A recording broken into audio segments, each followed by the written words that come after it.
Tell us a little about yourself and about 4.0 Solutions. Yeah, so I'm a solutions architect. I've been in manufacturing 25 years this year.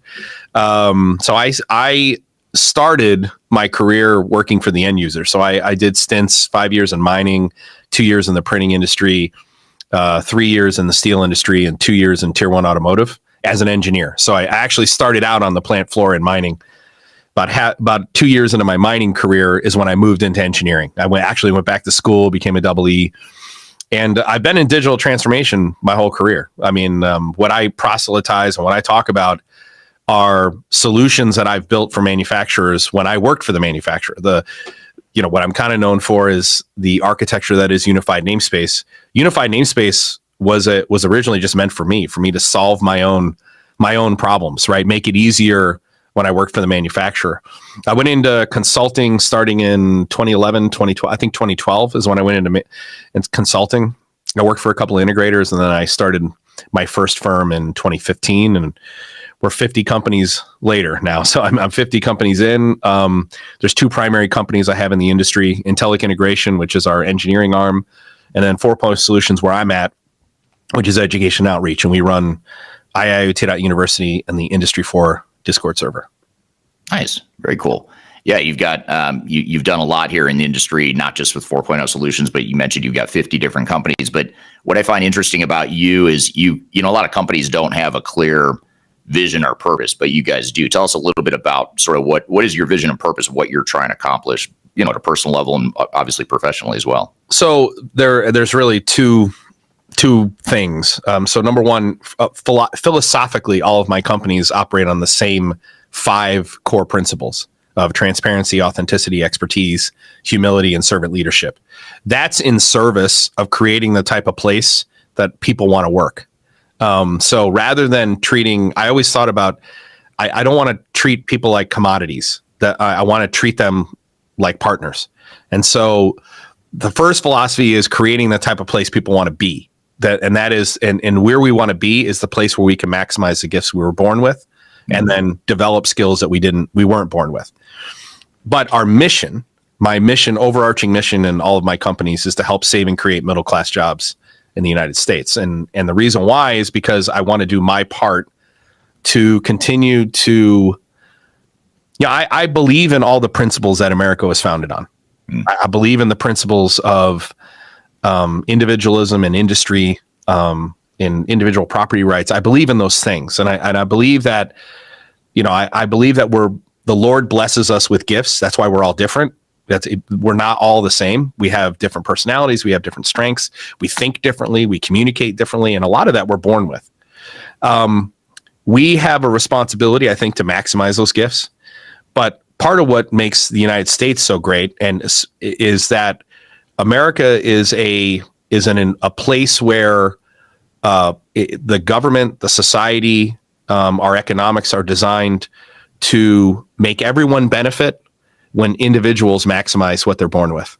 And so when I grew up in the 80s in upstate New York, so in the Northeast, when manufacturing was doing this big, massive exodus, and I got to see what happens when the middle class declines. So my mission is to help save and create middle class jobs through manufacturing, through creating a thriving manufacturing sector. It's not bringing back manufacturing as it was, Industry 3, right? Everybody's on the plant floor, lots of manual labor, but doing a smart manufacturing of the future, Industry 4, where it's more skilled positions. There are more people at the skilled level, and there are fewer people at the unskilled level, and that's how we revitalize the middle class in the United States. All this stuff we see on CNN and all the strife and all that jazz, all that is a function of the decline of the middle class, and I'm just trying to do my part to reverse that. Yeah, no, it's very, very cool. I mean, it's good to have. I mean, it's interesting that you have that personal connection and obviously an early formative thing that affected you young in life. You kind of have taken that in your professional career to create. I saw the impact of like literally what happens when manufacturing goes away. Like I saw it with my own eyes. My friends' parents, I grew up in a trailer park. My mom died when I was young. When my mom was 7, when I was 7, my mom got murdered by my stepdad, and I got adopted by a wonderful family, but with limited means. And, and my parents worked hard. We never wanted for anything. I never had hunger for dinner. Okay. So, but we lived very, very humbly. Okay. Seven people living in a 2-bedroom trailer when I was really little. Right. And I had a lot of friends who were middle class and upper middle class, and I was envious of their lives when I was a little kid. But what I saw them lose everything. I saw them literally go from middle class and upper middle class families to literally their parents were like working in gas stations and on farms.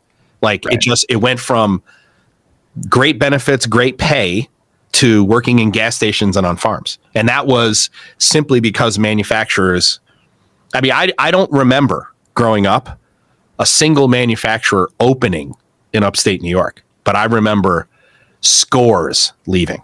Yeah. And what it did, if you want to see the impact, just take a trip to upstate New York. Yeah. Just drive through upstate New York, drive through those communities and see what happened. And, so this is real for me. This is not, I feel like I have a moral obligation to do something. And so everything that we've done is built around that. It's built around being a force for good in industry. And sometimes that means I have to say things people don't like, because at the end of the day, the goal is to help save and create middle-class jobs. And sometimes that means I've got to say things that people just don't want to hear. Yeah, but they need to hear it to be able to accomplish that mission that you're talking about. Yeah, very interesting. I think that's something similar. You and I have I don't know if we talked about this. My parents, when I was really young, they were teenagers, so they were 16 when I was born. I was not planned. It wasn't a traditional family in that way, but my dad worked at U.S. Steel in Gary, Indiana, before he moved to Colorado. And that same kind of thing. You saw the steel mill shut down. You saw all the decimation of people's lives. And so it's pretty cool that you've kind of dedicated your life to that. A little story there, right? Let's, my stint, I worked for Nucor Steel. So my stint in the steel industry was at Nucor. Okay. And Dan D'Amico was the CEO of Nucor Steel while I was there. And and if you guys don't follow Dan D'Amico on Twitter and LinkedIn, you should. He's a very, very highly outspoken advocate for industry in the United States. D'Amico's leadership was, let's create a place where people can flourish. Like I don't know if most people know this, but U.S. Steel was a predominantly union. Most of their facilities were highly unionized. Why? Because there was an antagonistic relationship between the leadership and the workers. Yeah. None of Nucor Steel's facilities were unionized. And the reason why was because D'Amico led in a way that wasn't antagonistic. Like what he did was he said, let's create the place where people can flourish. So I would, if you look at my companies, the way that we compensate people, there's no limit to the amount of money you can make. The amount of money you make is a function of your contribution to the mission. And we measure that. Nucor Steel did the same thing. I actually took Nucor Steel's pay structure and I adopted it to my companies. And I have looked at, when I was growing up in upstate New York in the 80s, if you had asked leaders, right, hey, why is it manufacturing's moving away? Where is it going? Most people would say, oh, it's because of labor. It's unionization has made it so that it's too expensive and all this jazz.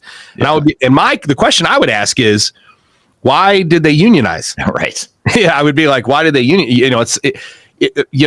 Organizations that have really, really strong leadership that enable employees, that focus on enablement and respect of their workforce, they don't have a union problem. Okay. Yeah. There's no problem with labor when leadership enables labor.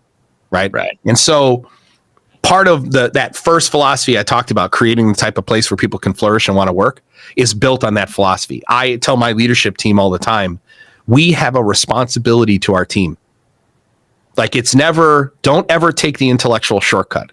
Oh, they're just a whiner, or don't ever do that. Yeah. Don't ever do that. Put yourself in their shoes, look at their perspective and ask the question, what do they need from us? What do they need from us? And there's a huge dichotomy across organizations as it relates to digital. You want to, because you're obviously going to ask the question, who is digital, who's not digital? I'll tell you what, There is a philosophy in the organizations who become digital, and that philosophy is one of enablement. It is one of our greatest resource in this organization are the frontline workers. That it's operations. They know what our problems are. We got to give them. It's our job to give them the tools to solve all of our problems.